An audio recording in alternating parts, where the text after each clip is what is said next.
ई live study platform पर आप सभी का पुनः स्वागत है। इस वीडियो में डिस्कशन करेंगे 1 अक्टूबर 2020 के हिमाचल प्रदेश राष्ट्रीय तथा अंतर्राष्ट्रीय एमसीक्यू के बारे में। और आपको बता दें हमारी जो 3 महीने की किताब है जिसमें सम्मिलित किया गया है 1 जुलाई 2020 से लेकर 30 सितंबर 2020 के करंट अफेयर्स, ये किताब आपको 2 तारीख से मिलना शुरू हो जाएगी। हमारी वेबसाइट पे अवेलेबल है, आप ऑर्डर कर दीजिएगा। 2 तारीख को हमारे एंड से डिस्पैच हो जाएगी।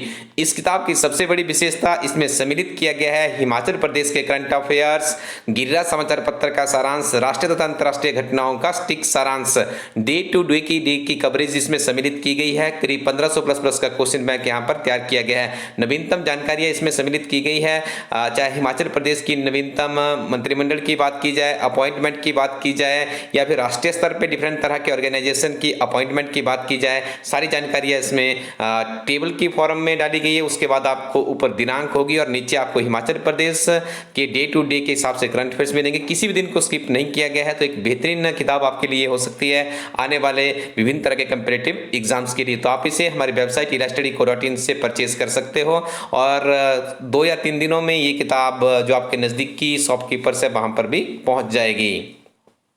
पहला प्रश्न है, भारत द्वारा 6 और असाल्ट राइफल्स किस देश से खरीदी जा रही है? चीन, जापान, अमेरिका या रूस? तो इस प्रश्न का सही उत्तर है यहाँ पर अमेरिका से ये खरीदी जा रही है। याद रखिएगा, option number C is the right answer.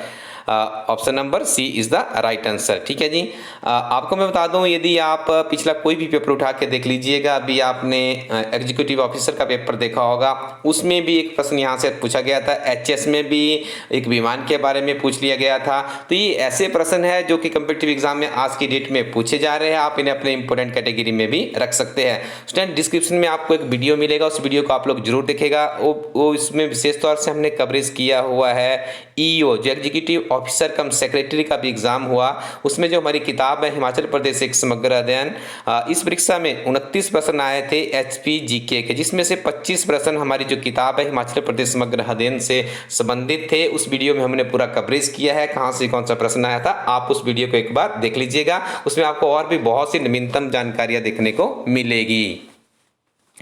दूरसंचार नियामक प्राधिकरण यानी ट्राई ने अगले 3 साल के लिए किसे चेयरमैन चुना है? अजय चावला, मोहन तिवारी, सुरेश वर्मा या पीडी बघेल? तो इस प्रश्न का सही उत्तर होगा ऑप्शन नंबर डी। देखिए, ट्राई से आपने याद रखना है telecom regulatory authority of India इसकी फुल फॉर्म रहती है। तो इसके जो अगले 3 वर्षों के लिए जो इसके चेयरमैन चुने गए, इनका नाम है PD Baghel. This is very important question for upcoming examinations.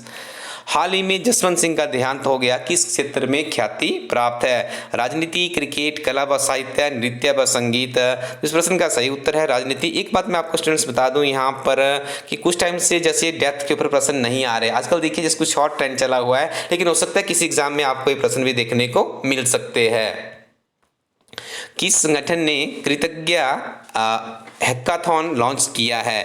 UGC, NCERT, RBI या फिर भारतीय कृषि अनुसंधान परिषद? इस प्रश्न का सही उत्तर है ऑप्शन नंबर डी। देखिए स्टूडेंट्स, ऐसे प्रश्न उठा के ला रहा है एचपीपीएससी शिमला की हम बात करें, जिनका कि कभी कुछ प्रश्न ऐसे हैं, 2-4 प्रश्न जिन्हें हम लोग भी ट्रेस आउट नहीं कर सके। 5-6 न्यूज़पेपर पढ़ रहे हैं, विभिन्न तरह की पत्रिकाओं का सारांश ढूंढ रहे हैं, तो कुछ ऐसे करंट अफेयर्स भी होते हैं जिनका कि मतलब ट्रेस आउट करना ही काफ़ी मुश्किल काम हो जाता है। तो ये भी ऐसा ही प्रश्न मुझे लगा थोड़ा यूनिक प्रश्न है, तो आप ऐसे प्रश्नों को थोड़ा सा ज़्यादा स्ट्रेस दिया करें, ताकि आने वाले परीक्षाओं में जो हमारे प्लेटफॉर्म से करंट अफेयर्स की कवरेज रही है एग्जीक्यूटिव ऑफिसर में 60 to 70% तक मानी जा सकती है। हम कोशिश करेंगे इसे और भी बेहतर किया जाए और 60 to 70% कवरेज होगी तो आई थिंक ये सफिशिएंट हो सकती है। किस टीम ने इंडियन प्रीमियर लीग यानी आईपीएल में सबसे बड़ा स्कोर 224 चेंज करने का रिकॉर्ड अपने नाम किया है? Mumbai Indians, Rajasthan Royals, Kolkata night Riders या फिर रॉयल चैलेंजर बेंगलुरु? तो जरा सोचिए इस प्रश्न का सही उत्तर क्या हो सकता है। The right answer is here option number B, यानी राजस्थान रॉयल्स ने ये रिकॉर्ड बनाया, 224 का जो टारगेट है इन्होंने चेंज किया है। किस राज्य ने गैर संचारी रोगों से संबंधित सतत विकास लक्ष्यों में प्रदर्शन के लिए संयुक्त राष्ट्र पुरस्कार जीता है? राजस्थान, कर्नाटक, केरला या फिर मध्य प्रदेश? तो इस प्रश्न का सही उत्तर है option number C is the right answer here. Kerala इसका सही उत्तर है। जरूर ये प्रश्न आपसे पूछा जाएगा। अभी आपने देखा एग्जीक्यूटिव ऑफिसर के एग्जाम में भी प्रश्न पूछा गया था, सस्टेनेबल डेवलपमेंट में हिमाचल प्रदेश से संबंधित पूछ लिया गया था। निम्न में से आपने वो ऑप्शन बतानी थी कि कौन सा उसमें से नहीं था। तो प्रश्न भी हमारी किताब से संबंधित था, हिमाचल प्रदेश से समग्र अध्ययन। इतनी शक्ति हमें देना दाता के रचिता कौन है? देखिए ऐसे भी देखिए कॉमन सेंस में हमने अपने जीवन में बहुत बार इस प्रार्थना को गाया है। तो देखिए पहले तो ऐसा भी होता है कि ऐसे प्रश्न हमें किताबों में नहीं मिलते हैं, जब कोई विशेष होता है तो जरूर किताबों में आते हैं, ठीक, इसमें न्यूज़पेपर्स में आते हैं, ठीक है जी। तो इतनी शक्ति हमें देना दाता के जो रचिता थे ओम प्रकाश, शिव कुमार शर्मा, विजय कुमार शर्मा या फिर अजय कुमार शर्मा? तो आपको यहाँ से पहचानना है इसका सही उत्तर क्या। आई थिंक आपने अभी तक जजमेंट कर लिया होगा। तो इस प्रश्न का सही उत्तर है ऑप्शन नंबर ए यानी ओम प्रकाश के द्वारा से गाया गया था। हाल ही में इनका देहांत भी हो गया। इंडियन न्यूज़पेपर सोसाइटी के अध्यक्ष किसे चुना गया है? एल आदिमुल्लम, अजय चौहान, विजय चौहान या फिर मोहित चौहान? तो इस प्रश्न का जो सही उत्तर है ऑप्शन नंबर ए यानी L Adimulam is the right answer. Next one is Bihar के पूर्व डीजीपी गुप्तेश्वर पांडे किस राजनीतिक पार्टी में शामिल हो गए हैं? भारतीय जनता पार्टी, भारतीय बहुजन पार्टी, जनता दल यूनाइटेड यानी जेडीयू या समाजवादी पार्टी? तो इन्होंने ज्वाइन किया है यहाँ पर जेडीयू को। याद रखिएगा बिहार में चुनाव की अनाउंसमेंट हो चुकी है। वर्तमान में वहाँ पे नीतीश कुमार की जो राजनीतिक दल है जेडीयू के नेतृत्व में ही वहाँ पे सरकार बनी थी और बीजेपी ने भी उन्हें सपोर्ट किया था। अब ये गठबंधन में चुनाव लड़ रहे हैं, देखिए वहाँ पे किसकी सत्ता आ पाती है। हाल ही में संयुक्त राष्ट्र की 75वीं वार्षिक आम सभा में भारत का प्रतिनिधित्व किसके द्वारा किया गया? गृह मंत्री अमित शाह, प्रधानमंत्री नरेंद्र मोदी, केंद्रीय राज्य वित्त मंत्री अनुराग ठाकुर या फिर आरबीआई के गवर्नर? तो इस प्रश्न का सही उत्तर है देखिए नेतृत्व किया गया भारत के प्रधानमंत्री नरेंद्र मोदी जी द्वारा। और काफी कड़ा संदेश इन्होंने दिया है वहां पे कि भारत जो कि 138 करोड़ की आबादी का प्रतिनिधित्व करता है, तो अब समय आ चुका है कि यूएनओ जैसे संगठन में भारत की दावेदारी और भी मजबूत। उनके कहने का अभिप्राय है कि जो यूएनएससी है, जो सिक्योरिटी काउंसिल है, उसके भारत को हिस्सेदारी मिलनी चाहिए ताकि जो विश्व के करीब 17% जनसंख्या का प्रतिनिधित्व ये देश करता है उसके जनमानस को भी वैश्विक पटल पे एक वैसा ही सम्मान तथा नेतृत्व करने का मौका मिले। याद रखिएगा यूएनए की जो स्थापना हुई थी 24 अक्टूबर 1945 को हुई थी। ये फैक्ट भी बहुत ही इंपॉर्टेंट है। जम्मू कश्मीर में राष्ट्रपति ने भाषा विधेयक को मंजूरी देकर किसको आधिकारिक भाषा बनाने की मंजूरी दे दी है? देखिए इस प्रश्न का जो सही उत्तर है आपको पहचानना है, अंग्रेजी, हिंदी, संस्कृत या नेपाली? जरा अपना दिमाग अप्लाई कीजिएगा। The right answer is here Hindi is the right answer. कुलधुफुसिक जो हाल ही में सुर्खियों में रहा किस देश में स्थित है? नेपाल, भूटान, मालदीव या फिर चीन? तो इस प्रश्न का सही उत्तर है ऑप्शन नंबर सी यानी Maldives is the right answer. Next one is प्रधानमंत्री नरेंद्र मोदी ने किस योजना के तहत किस योजना के तहत उत्तराखंड में 6 मेगावाट प्रोजेक्ट को लॉन्च किया गया? देखिए यहाँ पे कितने नहीं होगा, यहाँ पे प्रश्न इस तरह से बनेगा। भारत के प्रधानमंत्री नरेंद्र मोदी ने किस योजना के तहत उत्तराखंड में 6 मेगावाट प्रोजेक्ट का उद्घाटन किया? बदलेगा भारत, भविष्य का भारत, नमामि गंगे या फिर smart India? The right answer is here Namami Ganga योजना के अंतर्गत 6 प्रोजेक्ट का इनॉग्रेशन किया गया भारत के प्रधानमंत्री नरेंद्र मोदी जी के द्वारा। और मुझे बताइए आप ऐसे प्रश्न कम्पिटिटिव एग्जाम में आ रहे हैं कि नहीं आ रहे हैं? देखिए इसी तरह के प्रश्न आ रहे हैं और आप अच्छे से इन वीडियोस को सुनते रहिए। और देखिए एक बहुत सी गलती करते हैं बच्चे कि इनके नोट्स बना, देखिए आप कितना समय अपना बर्बाद कर देंगे। इसको रेगुलरली वीडियोस को सुनते रहिए। जैसे अभी हमने 6 महीने की किताब निकाली थी, 1 जनवरी से लेकर 30 या 31 जून तक की, ठीक है, जून तक का कवरेज किया था। अभी जुलाई, अगस्त और सितंबर का कवरेज आ गया है। इसी तरह से हम आगे अक्टूबर, नवंबर और दिसंबर का कवरेज कर देंगे। और देखिए बहुत से प्रश्न ऐसे होते हैं जो कि हमारे इस यूट्यूब चैनल पे भी छूट जाते हैं, उनको भी हम उस मैगजीन में कवर अप करते हैं। उस मैगजीन के साथ में अपनी तैयारी कीजिएगा और हार्ड कॉपी के साथ में वहाँ पे अंडरलाइन कीजिएगा, उससे आपको और भी फायदा मिलेगा। नोट्स बनाने में अपना समय बर्बाद ना करें। उनकी कीमत भी बहुत ही कम होगी। इस बार की जो 3 महीने की हमारी किताब है जस्ट आप उसको 130 रुपए में प्राप्त कर सकते हो। किस देश ने 2020 में conference on interaction and confidence building measures in India यानी CICA का अध्यक्ष पद ग्रहण किया है? चीन, कजाकिस्तान, अफगानिस्तान या फिर नेपाल? तो इस प्रश्न का जो सही उत्तर है ऑप्शन नंबर बी यानी Kazakhstan is the right answer. IPL 13 में राजस्थान रॉयल्स के किस बल्लेबाज द्वारा एक ओवर में 5 छक्के लगाए हैं? राहुल शर्मा, राहुल कुमार, राहुल सिंह ठाकुर या राहुल तेवतिया? तो इस खिलाड़ी का नाम है ऑप्शन नंबर डी यानी राहुल तेवतिया के द्वारा एक ओवर में 5 छक्के लगाए हैं। अशोक डिंडा का संबंध किस खेल से है? फुटबॉल, क्रिकेट, हॉकी या वॉलीबॉल?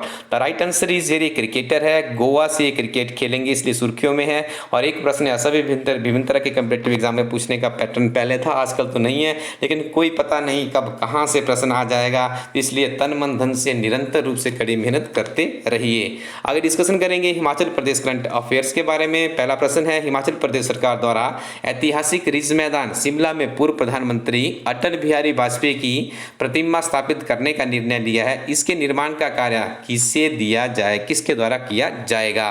देखिए, आपको बताना है यहाँ पे इन 4 ऑप्शनों में से मनोज तिवारी या फिर सुभाष भास्कर या नेक्स्ट वन इज खुशहाल सिंह तथा नेत्र सिंह ठाकुर, अर्जुन कुमार तथा मोहन शर्मा या फिर प्रसिद्ध मूर्तिकार है पद्म श्री और पद्म विभूषण विजेता राम बी तुषार और Anil Sutar. The right answer is here option number D.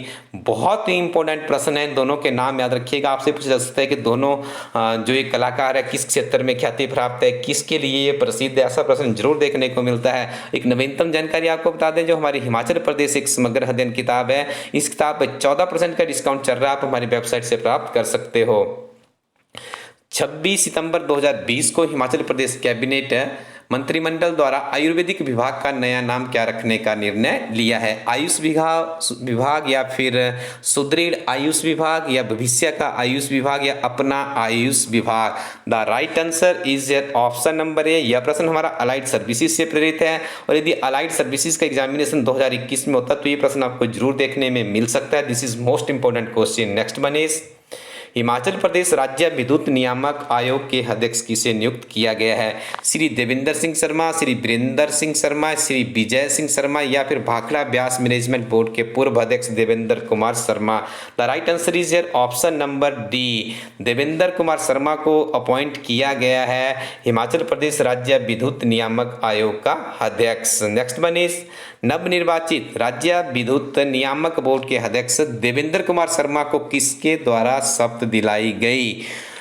तो यहाँ पे आपको इसको बताना है, मुख्यमंत्री जयराम ठाकुर या फिर मुख्य सचिव अनिल थाची या राज्यपाल बंडारू दत्तात्रेय या ऊर्जा मंत्री सुखराम चौधरी? तो इस प्रश्न का सही उत्तर है ऑप्शन नंबर बी, इन्हें ओथ दिलाई गई है, जो वर्तमान में हिमाचल प्रदेश सरकार के चीफ सेक्रेटरी है Anil Khachi is the right answer.